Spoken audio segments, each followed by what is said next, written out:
What's up, guys? This is Andre, and I'm here with Chase, and we are doing the 6th episode of the Jiu Jitsu Junction podcast. And in this episode, we are going to be focusing on the central question of how you are supposed to be rolling with a smaller training partner or a smaller opponent. I'll pick around with people the same way you roll with somebody big. There's probably a bunch of we're talking bigger, and let's talk first to kind of that, what would you say, 185 and above, kind of that range. Usually if you're 180 pounds or heavier, you're probably larger than most of the people you're going to come across in jiu-jitsu. Mm-hmm. So that's probably the first group that we talk to. I'm 225 pounds. I compete at 205 and 185 pounds all the way up to where I'm at right now. I'll compete tomorrow with this weight. So most of the time I am the larger opponent. It's something I've dealt with from the beginning. But what's cool with jiu-jitsu is jiu-jitsu is a space. It's about space, and it's about filling spaces. So really, I've used my smaller partner training as a way to get better, get smaller. So that would be the first thing, is get smaller. Yeah, I mean that's the movements and techniques in jiu-jitsu stay the same. I think that as a larger training partner, the thing that you're trying to do is to try and equalize your physical attribute usage to be as close as possible to whoever your training partner is. Yep. No, well, I guess that would be, that would kind of go later on. Once you get an understanding of your body and how to control your body, I'll laugh with the people I go with. I'm going to give you my best 115-pound female version. Like, as funny as that sounds, but that's the way I do when I roll with a little kid up. Here's my best 70-pound version. I'm really kind of like a power meter. I'm trying to adjust my strength and even the weight that I apply. But I've done jiu-jitsu a long time. I'm not sure if that's something, if we're just doing it a couple of days a week and we've just started, if we can do that yet. But, keeping that in your mind, like, okay, I'm going to try to be smaller. I'm going to try to be lighter. Yeah. I'm not going to try to. I think a big place that you can stay away from. Don't lock your hands and squeeze. Mm-hmm. That's probably a good note if you're bigger than the people you're rolling with. If you're having to roll with someone smaller. Yeah. Don't lock up a nasty body lock on someone who's like 50 pounds smaller than you. And that's why I even took it back a step further. I didn't say body lock. I think lock your hands, whether it's around a head.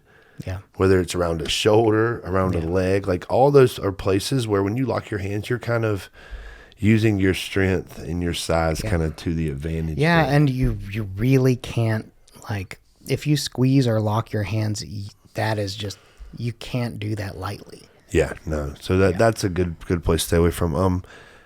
I don't really want to pump through this too fast. I don't. A lot of people will.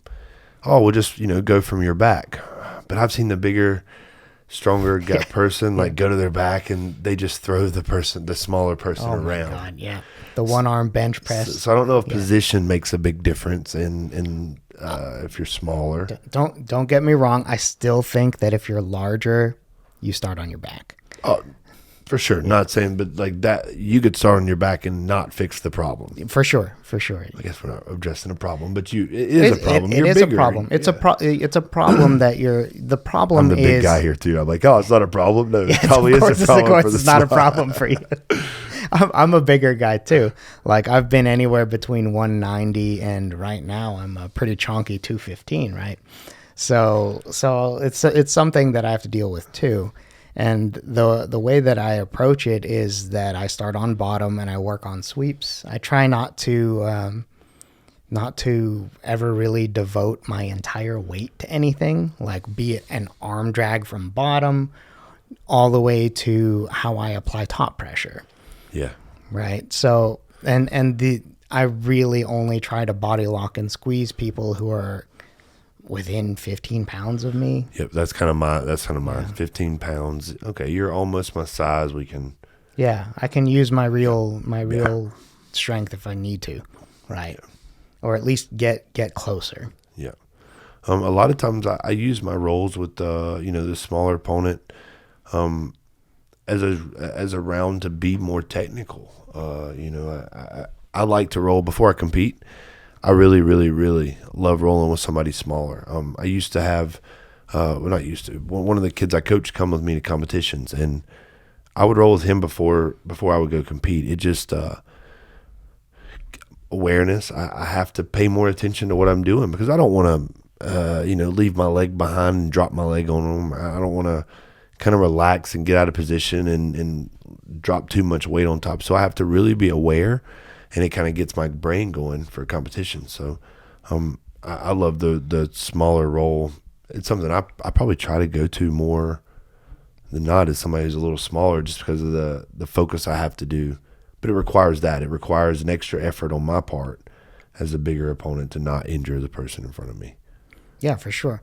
Maybe not even necessarily just injure, but allow them to work, right? Like it ain't really about injuring, but it's make it enjoyable. Yeah, it has to be.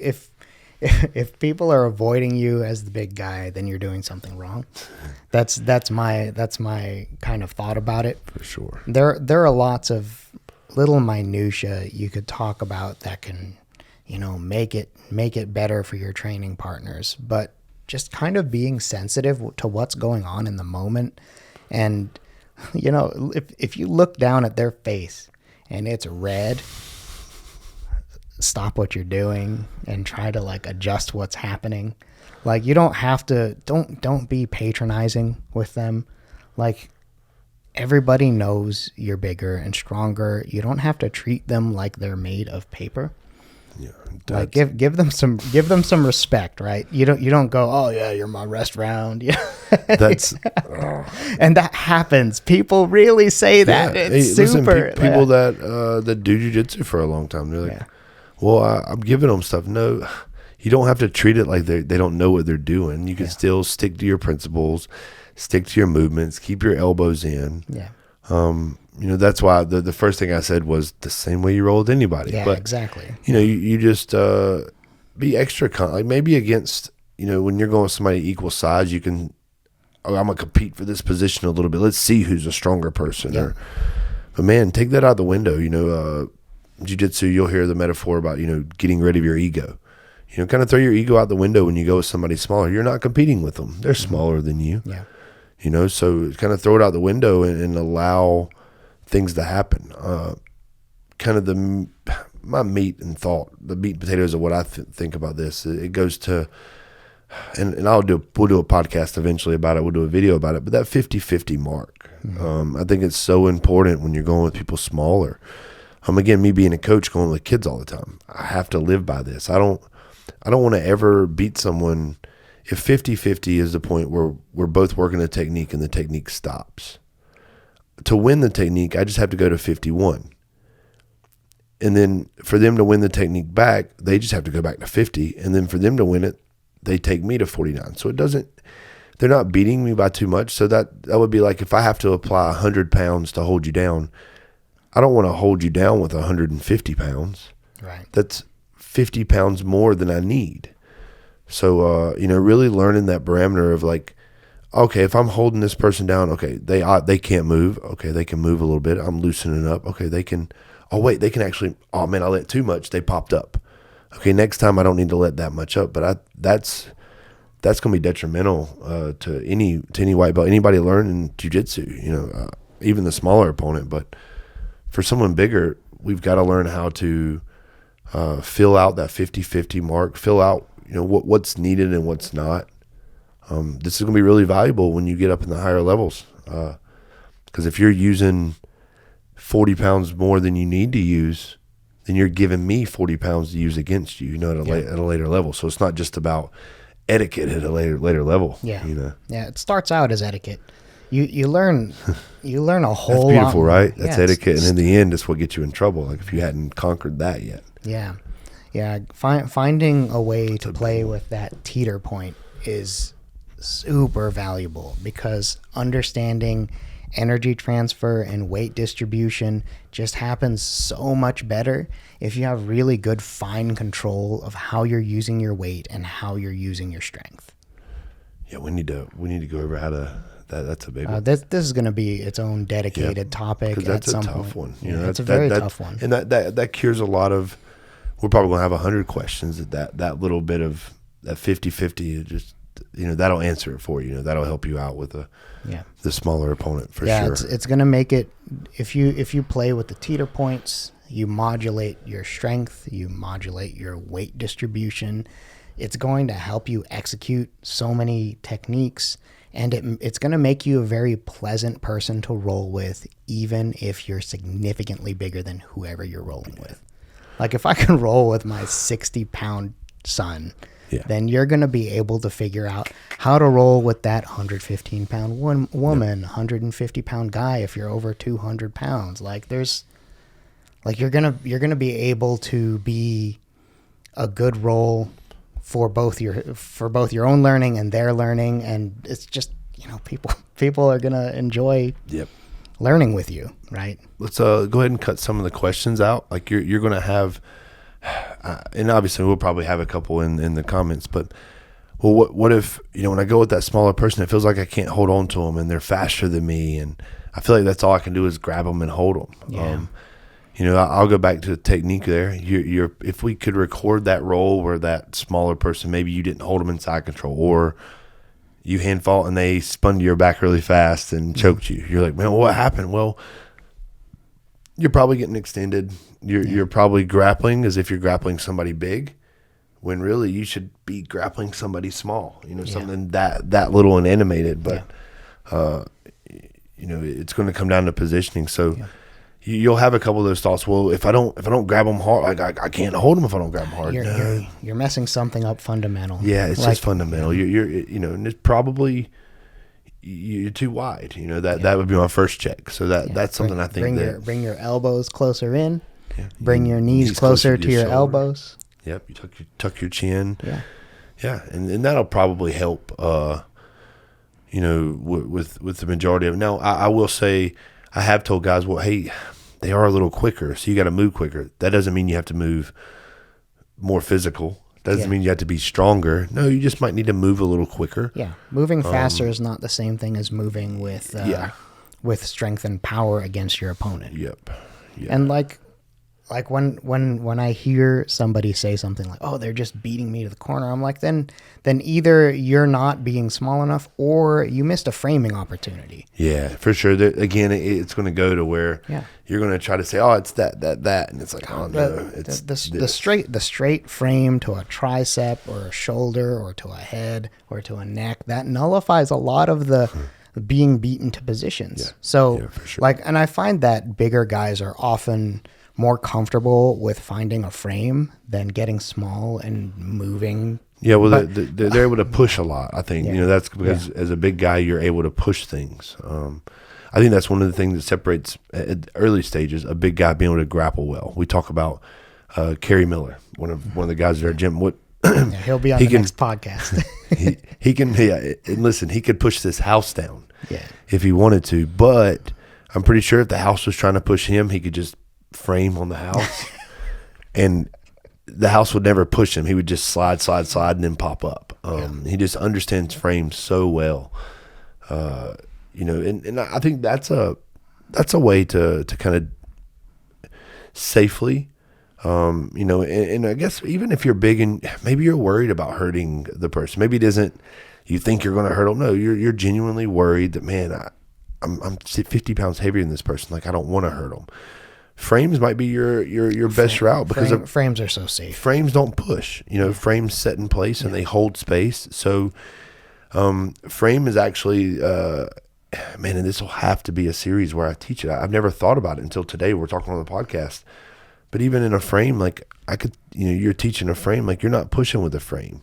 Frames push you, and understanding that changes. Yeah, move around your everything. Frame. Yeah, move around your frame. Lock it out while you're not pushing them, or if you push them, it's just you can't. If you're locking out from your elbow next to your ribs all the way out, and it started with then you might be like bench pressing them. But you can, if you move yourself back so that you only have to lock out just a little bit, that's pretty size appropriate. Like, you're not going to be using your strength. That's still a very fundamental, important jiu-jitsu skill. Yeah, frames Building the right frames at the right time will nullify a lot of that speed demon crap you have to deal with. Yeah. So, like, efficiency in your movement will deal with that. You know, said person.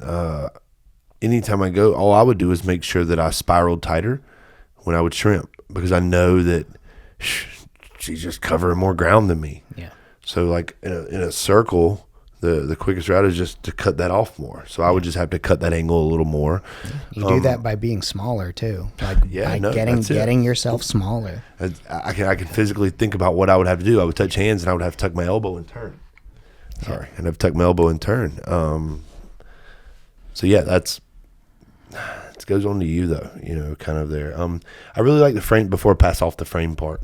The frames is, I think, where you start learning that 50-50. That's a good place because it's a frame. You're not pushing, you're holding. So now you can feel, okay, how much, oh wait, now they're pushing me a little bit. Oh, push back.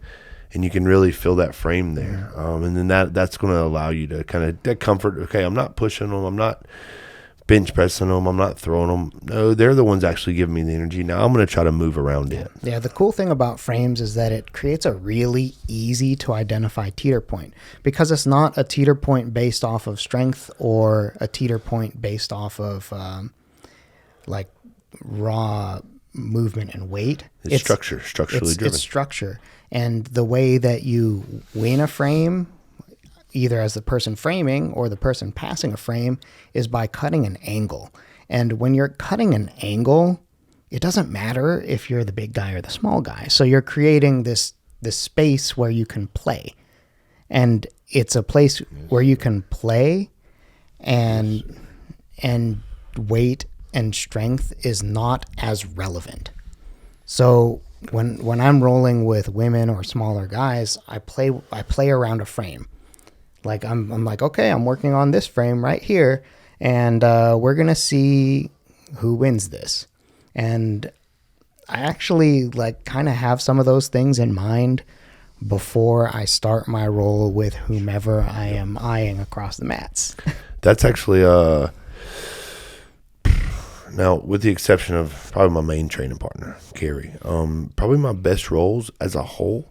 Now, granted, I am bigger, but usually I have a few small people, smaller people. They're not small people. They're just smaller. Sorry. No, they are. They're 135 pounds, 115 pounds. They're small. I'm sorry. Mm-hmm. But that I genuinely like to get rolls with more, because I know I can work with those frames and I can work on things with those guys, and we work in positions.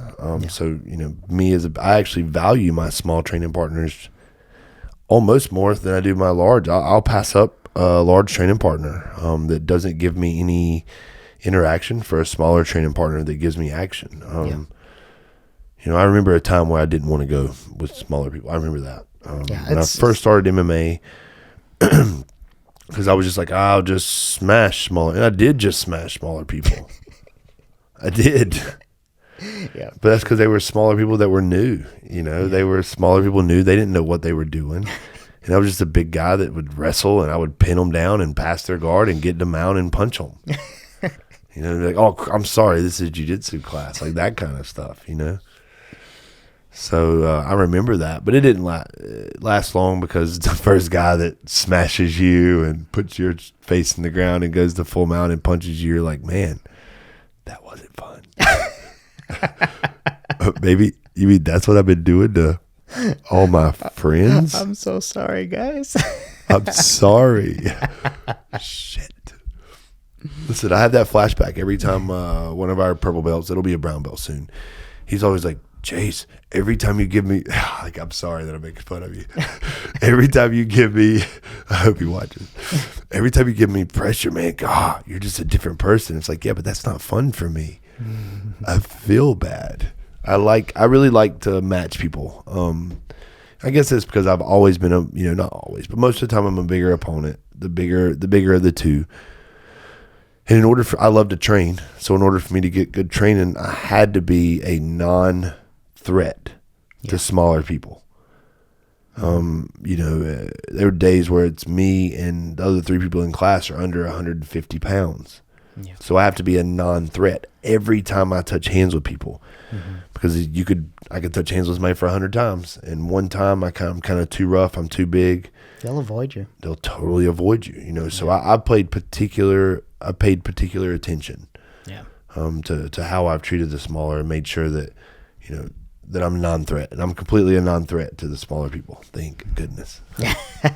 Otherwise, I'd be sitting there not getting a lot of rolls. I've watched smaller people turn down, and I don't blame them. I've told smaller people, hey, you don't need to roll with him yet. He doesn't understand kind of space and time. Like, he thinks that because he's bigger, he should be winning. Like, that's not the case. Like, so. Yeah, when you're bigger, you have a responsibility to kind of modulate the role so that everybody can benefit. Yeah, because more like they can use too much physicality, and it's unfair because they get to do anything they want to. Yeah. But ultimately, if you do the same thing, it just creates a crappy situation for everyone. Hey, and we are talking about at the beginner stages, because don't think 1 second that the bigger, stronger stuff works after about purple belt. Yeah. That would be a really quick misunderstanding to get straightened out quickly. Yeah. So we're talking about at the beginner level. There's a point, even at that white belt, blue belt mark, where you're able to deal with the bigger, stronger, just trying to be stronger opponent. There'll definitely be that point, early. Not that early, but early enough. Like somewhere before intermediate. Yeah. No, somewhere before intermediate, right? That's what you're about to say. Yeah. Somewhere right before that middle, you'll be like, okay, wait a minute. Yeah. You'll finish a roll with somebody way bigger than you, and they didn't smash you, and you'll be like, that's a win. I remember that. Like, oh, wait a minute, I didn't die. Yeah. That's I'm okay. He's probably huge. because you were framing. Yeah, I was. Yeah, I had to, right? For sure. I remember I won a grappling match one time against I was the smaller opponent. He was 265 pounds. He was from Virginia Military Institute, a big wrestling heavyweight. Came to a Jiu Jitsu tournament. And I remember when I won, it was this like, I beat him 2-1. But I was just like, man, he didn't smash me. Yeah. Like he never, I was under him, and he never once made me feel this is okay. So frames. Yeah, and like that'll help with everything. Frames and just think about it. Think about trying to be polite, but don't give it to them. Right? It's that easy, right? Yeah, think about trying to be polite. If you're forcing something, if they seem uncomfortable, lighten up a little bit. It's kind of a soft skill thing. Yeah, for sure. And it's one that if you're a bigger guy like us, 200 plus, you have to learn this skill as soon as possible, because it's gonna make everything better for you the entire time that you're training. Yeah, and there's some places where if you don't learn that skill, you'll be taught that skill. Yeah. So like that's honest. Like that's things you got to be ready for. Like you're going to a hobby place, like if you just roll with somebody who is a lot smaller than you, and you were a little too physical, and you didn't really understand that, okay, I shouldn't be trying to squeeze this person. The next person that rolls with you will probably help you understand that. Release the hounds. Yeah, that's one of the look. You can hear it in my voice. Yeah, that's one of the things that kind of pushes that Mat Enforcer button for me. Yeah, I would rather everybody use their words, but sometimes I would slide right in and be like, now I'm a little different. You're going to look at me when I grab a hold of you hard one time and be like, oh, I'm sorry, that's what you were doing. Is that not how you want to go? Yeah. And then you'll look at me kind of confused, because that's the interactions I'll have. I'm like, oh, I just watched you go with her, and I thought you were trying to be like really, really physical and really, really heavy. So I was just making sure I was giving you what you were given. Yeah. Like, oh no, I don't want to. And then usually that fixes it. Again, I told you I've only had one interaction where it had to really be fixed. But I am a different Mat Enforcer. There are Mat Enforcers out there that will not say nothing to you until they've tapped you 22 times. Yeah, you don't want that. No. But like if most don't mean to add fear, but it's the truth. It's something you got to look for. If you're trying to be polite, and people can tell, this isn't likely to happen to you. So don't get scared about that. Just try to be polite.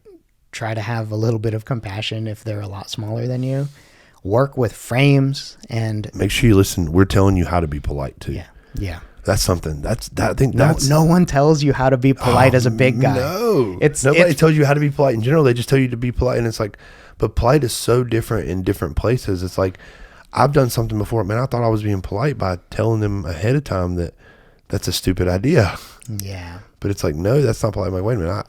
Okay, then you need to tell me what is polite to you. So like, we're trying to give you guys like, these are the ways to be polite.